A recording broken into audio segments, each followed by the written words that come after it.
Papua Barat adalah provinsi ke-33 di Negara Kesatuan Republik Indonesia dan Manokwari adalah ibu kota provinsi.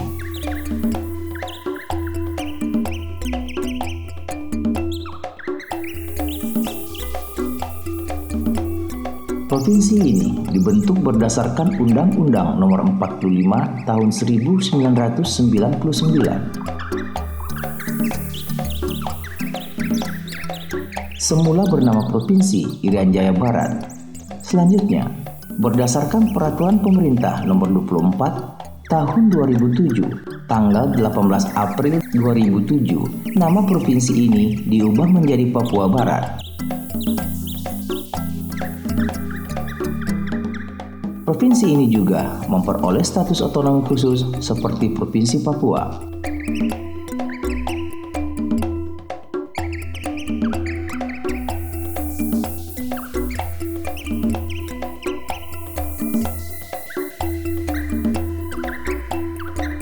Dr. Andes Domingus Mandacan. Beliau dilahirkan di Manokwari pada tanggal 16 Desember tahun 1959. Seorang putra asli suku Arfak pertama menjabat Gubernur Papua Barat menggantikan Abraham Octavianus Atururi, menjadi catatan sejarah bagi penduduk asli Pulau Papua di Papua Barat. Suku Arfak yang merupakan barometer pembangunan sumber daya manusia di Papua Barat. Sosok Domingus Mandacan yang dijuluki Bapak Pembangunan mampu menduduki kursi Gubernur Papua Barat sesuai impian rakyat.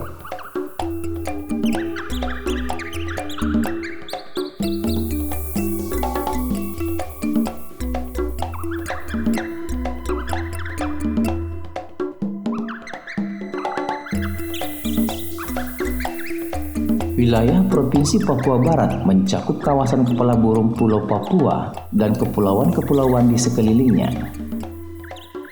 Provinsi Papua Barat terletak antara 0 derajat sampai dengan 4 derajat lintang selatan dan 124 derajat sampai dengan 132 derajat bujur timur. Tepat berada di bawah garis khatulistiwa dengan ketinggian 0 sampai dengan 100 meter dari permukaan laut.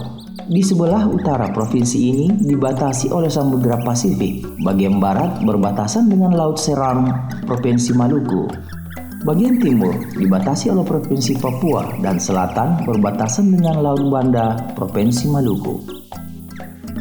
Papua Barat memiliki luas wilayah 102.955,15 km persegi dan Kabupaten Teluk Bintuni merupakan kabupaten terluas yaitu 20.840,83 km persegi atau 20,24% dari luas keseluruhan Pulau Papua Barat. Sedangkan Kota Sorong merupakan wilayah dengan luas terkecil yaitu 656,64 km persegi atau 0,64% dari total luas provinsi.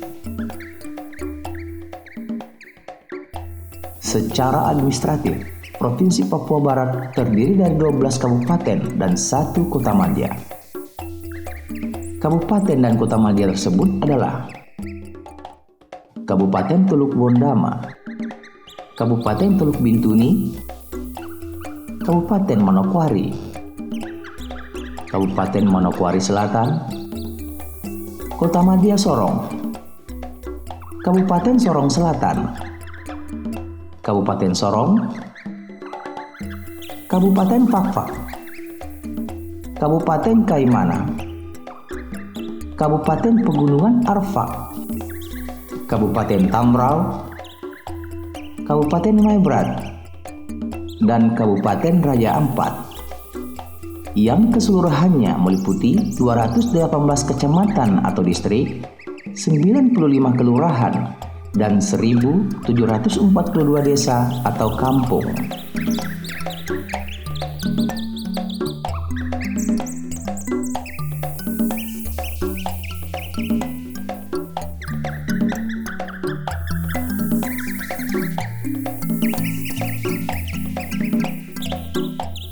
Keadaan cuaca Provinsi Papua Barat dipengaruhi oleh dua musim secara tetap, yaitu musim barat yang kering terjadi antara bulan Oktober sampai dengan bulan Maret, dan musim timur yang banyak membawa uap air terjadi antara bulan April sampai dengan bulan September. Provinsi Papua Barat pada umumnya memiliki curah hujan yang bervariasi setiap tahunnya. Kabupaten Kaimana merupakan kabupaten yang memiliki curah hujan terkecil. Suhu rata-rata tahun 2017 berkisar antara 27,10 derajat Celcius sampai dengan 27,90 derajat Celcius. Dengan kelembaban udara tercatat antara 81% sampai dengan 86%. Sesuai data pada Papua Barat dalam angka tahun 2018, provinsi ini dihuni oleh 915.361 jiwa dengan 117.449 keluarga yang terbagi atas 481.939 laki-laki dan 433.422 wanita. Laju pertumbuhan penduduk dalam kurun waktu tahun 2016 sampai dengan tahun 2017 tercatat 2,46% per tahun. Rata-rata kepadatan penduduknya 8,89 jiwa per kilometer persegi. Provinsi ini terdiri dari 24 suku dengan bahasa yang berbeda-beda. Masing-masing suku dipimpin oleh seseorang yang diberi gelar kepala suku. Selain masyarakat asli Papua Barat, hidup berbaur suku-suku lain dari seluruh Nusantara seperti Jawa, Bugis, Timor, Batak, Dayak, Manado, Kei, Tionghoa, dan lainnya. Masyarakat asli Papua Barat mayoritas beragama Kristen Protestan, Katolik, dan Islam.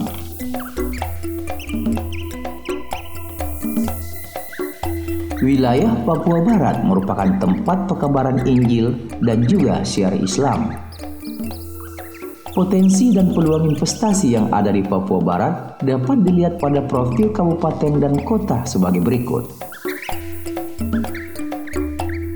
Kabupaten Teluk Wondama. Kabupaten Teluk Wondama terdiri dari 13 distrik dan 76 wilayah setingkat di bawah distrik, serta 2 wilayah unit pemukiman transmigrasi atau UPT dengan total luas wilayah Kabupaten Teluk Wondama adalah 14.953,8 km persegi, di mana distrik yang terluas adalah distrik Krumberpon dengan luas 2.984,2 km persegi atau sebesar 19,96% dari luas Kabupaten Teluk Wondama. Dan distrik yang memiliki luas terkecil adalah distrik Wondiboy dengan luas wilayah 233 km persegi atau 1,80% dari luas wilayah Kabupaten Teluk Wondama. Kabupaten Teluk Wondama sebagian besar berada di daratan Pulau Papua. Terdapat 5 buah gunung yang tertinggi, Gunung Wondiboy dengan ketinggian 2.340 meter. Sebagai daerah tropis, seperti halnya dengan daerah lain di Indonesia, wilayah Kabupaten Teluk Wondama mempunyai topografis daerah pantai, dataran rendah, hingga pegunungan.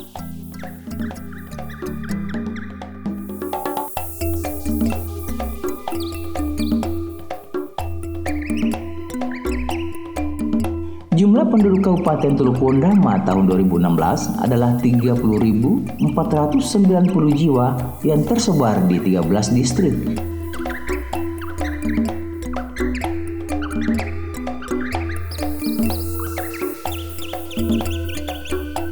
Dari sekian banyak potensi yang ada di Kabupaten Teluk Wondama, ada 3 potensi yang lebih mendapat perhatian oleh pemerintah Kabupaten Teluk Wondama, yaitu potensi wisata, bahari, dan perikanan. Berikut uraian Bupati Kepala Daerah Teluk Wondama, Paulus Y. Indubri. Kabupaten Teluk Wondama yang kurang lebih luasnya 14.000 km persegi itu sebenarnya potensi yang tersedia di kabupaten ini adalah potensi wisata, bahari dan juga perikanan. Dan kabupaten ini kurang lebih dihuni oleh 41.000 jiwa yang 13 distrik dan 75 kampung serta 1 kelurahan. Potensi yang sebenarnya sampai dan saat ini belum dikembangkan adalah potensi bahari. Karena kami punya potensi bahari ini adalah merupakan bagian daripada kawasan Taman Nasional Teluk Cendrawasih yang kurang lebih 70% itu adalah di Kabupaten Teluk Ondama. Sampai dan saat ini memang potensi bahari ini belum diperkenalkan ke dunia dan kami berharap bahwa potensi bisa dijual kepada mancanegara sehingga pada suatu saat nanti dia akan memberikan devisa bagi bangsa dan negara. Ada beberapa destinasi wisata yang ada di Wondama yang memang cukup menjanjikan. Ada beberapa di Pulau Rumberpon, kemudian di Pulau Proof, di Pulau-Pulau Auri. Itu memang potensi-potensi wisata sangat menjanjikan sekali. Kemudian ditunjang juga dengan perikanan laut, perikanan yang cukup menjanjikan bagi ikan.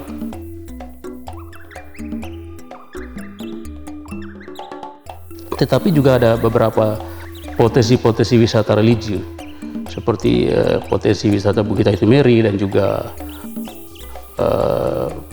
gereja tua di Ron, dan ada beberapa potensi yang cukup menjanjikan apabila itu dijual ke mancanegara sangat menjanjikan. Tetapi memang benar sekali bahwa sampai dengan saat ini potensi itu masih belum dikembangkan secara baik, dipromosikan secara baik. Itulah sebabnya ya kita terus dalam beberapa waktu ini kita mencoba untuk mendesain beberapa festival wisata yang lokal, dan sudah kurang lebih 3 tahun terakhir baik festival Wondama maupun festival Pulau kita rencanakan untuk bisa lebih mempromosi beberapa potensi wisata ke depan nantinya untuk memberikan nilai tambah bagi bangsa dan negara, terutama dari wisata domestik. Kita berharap bahwa ini juga bisa meningkatkan ekonomi kerakyatan di wilayah, karena penduduk kami itu hampir 80% mereka berada di wilayah pesisir pantai di mana kehidupan mereka ya banyak di laut sebagai nelayan, tetapi potensi wisata lain yang belum kami kelola.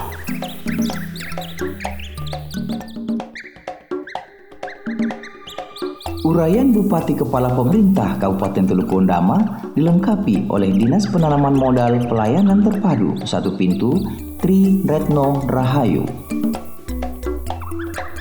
Potensi yang ada di Kabupaten Teluk Ondama sangat banyak, tetapi belum dapat terekspor semua masih belum kita bisa kembangkan, masih dalam tahap penyusunan potensi, kemudian penyusunan RUPM. Jadi kami masih membutuhkan data-data, tapi pada prinsipnya di kabupaten kami banyak yang bisa diekspor, yaitu misalkan untuk kepulauan di Ruswar terdapat air panas, kemudian di Ron, di Dusner juga ada air terjun, kemudian kami juga di sini ada paus biru terutama di Kepulauan Auri, kemudian terumbu karangnya juga masih bagus. Untuk kalau dibandingkan dengan Raja Ampat mungkin kami juga tidak kalah, cuma untuk keluarnya itu yang kita belum promosikan.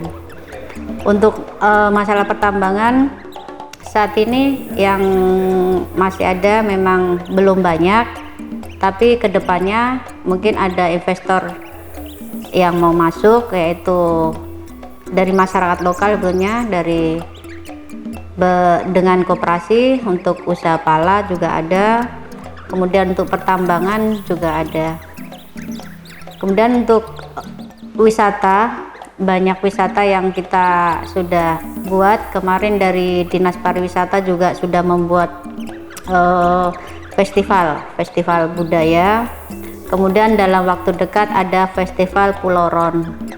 Kemudian untuk yang wilayah kota mungkin ada Batu Peradaban, yaitu di distrik Wasior di Miai. Di situ dibilang sebagai pusat masuknya Injil pertama di tanah Papua.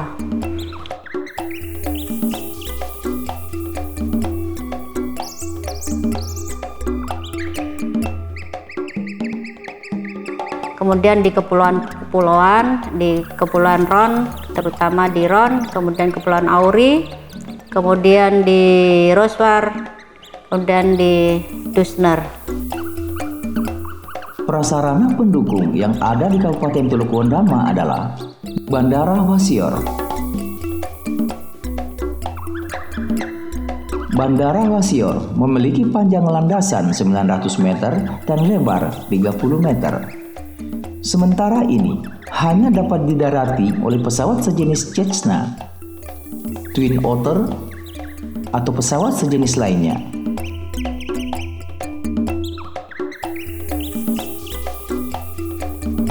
Pelabuhan Wasior. Pelabuhan Wasior didukung fasilitas kapal penumpang Pelni dengan rute menuju Manokwari dan daerah lainnya di Indonesia, serta kapal feri Napan Wainami dan juga kapal perintis Kasuari Pasifik dan Papua Baru yang melayani tujuan daerah sekitar Papua Barat. Yang lainnya ada kapal penumpang Gracilia dengan tujuan Manokwari.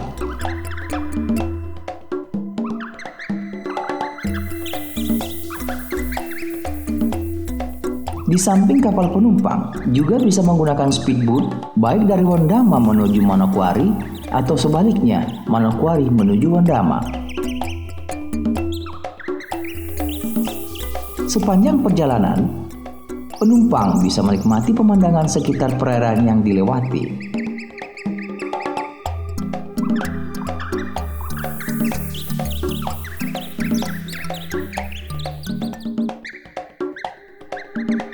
Terminal Pasar Teluk Wondama.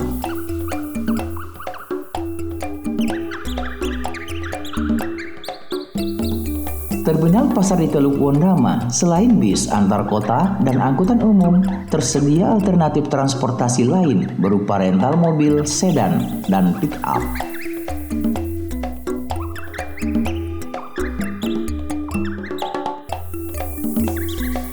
Kabupaten Teluk Bintuni. Kabupaten Teluk Bintuni merupakan salah satu kabupaten pemekaran dari Kabupaten Manokwari pada tahun 2002. Seluas 20.840,83 km persegi atau 20,91% dari total luas provinsi. Kabupaten Teluk Bintuni terletak di antara pantai selatan Kepala Burung dan pantai Semenanjung Onim. Kabupaten Teluk Bintuni dibagi menjadi 24 distrik, 115 kampung, dan 2 kelurahan. Jumlah penduduk tahun 2016 sebanyak 60.400 jiwa yang terbagi atas penduduk laki-laki sebanyak 33.396 jiwa dan penduduk perempuan sebanyak 27.004 jiwa.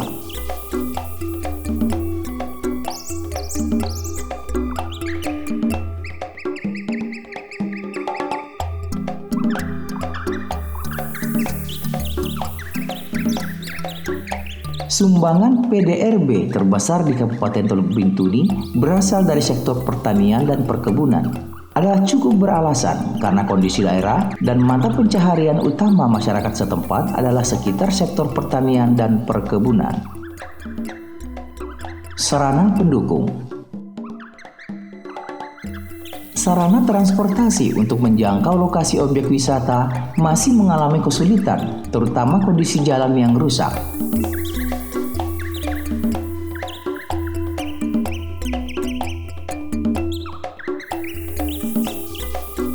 Masih alaminya dan belum berkembangnya tempat objek wisata dan kurangnya sarana dan prasarana penunjang dalam pariwisata.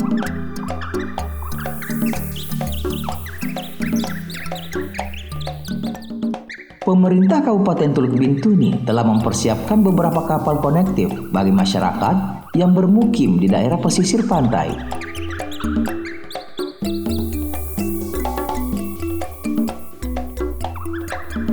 Dalam meningkatkan pelayanan transportasi darat, pemerintah Kabupaten Teluk Bintuni sudah mempersiapkan angkutan masyarakat Bintuni atau disingkat AMB. Untuk dalam kota menggunakan bus, sedangkan untuk luar kota menggunakan minibus.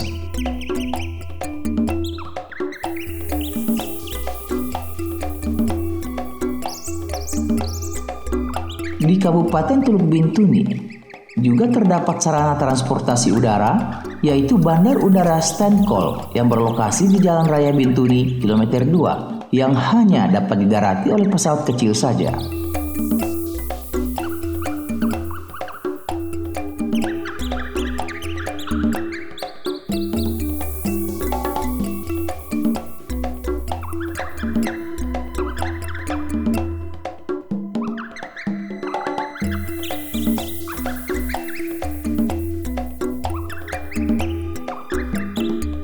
Tak jauh dari Kabupaten Manokwari, jarak lebih kurang 85 km dan dapat dijangkau dengan kendaraan roda 4, terdapat keindahan alam pegunungan tropis Kabupaten Pegunungan Arfak. Dengan bentangan sungai-sungai yang indah, serta kemegahan Danau Anggi Giji dan Anggi Hida yang menjanjikan peluang investasi di bidang pertanian dan pariwisata.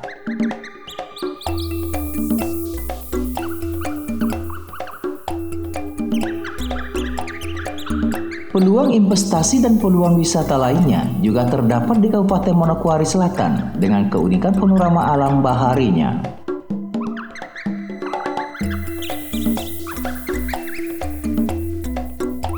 Kota Sorong. Kota Sorong sebagai pintu gerbang di bagian barat provinsi ini telah dilengkapi dengan fasilitas pelabuhan dan juga bandar udara yang mampu didarati oleh pesawat berbadan lebar.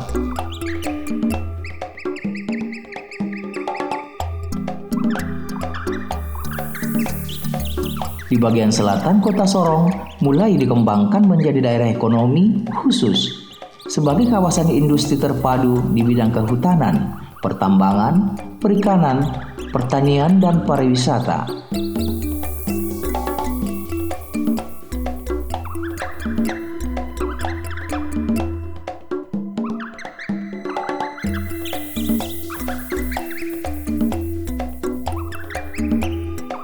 Kabupaten Fakfak terletak di bagian selatan Provinsi Papua Barat dengan luas 11.000 km persegi dan dihuni oleh lebih kurang 60.000 penduduknya.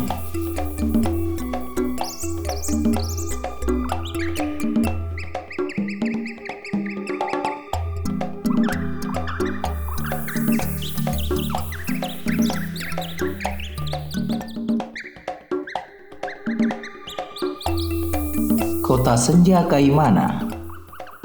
Seiring komitmen percepatan pembangunan daerah pesisir selatan Provinsi Papua Barat yang terus membangun infrastruktur pendukung pelabuhan serta bandar udara Utarom yang telah diperbaharui tahun 2015 untuk menyambut investasi di bidang pariwisata khususnya keindahan alam bahari Triton Bay.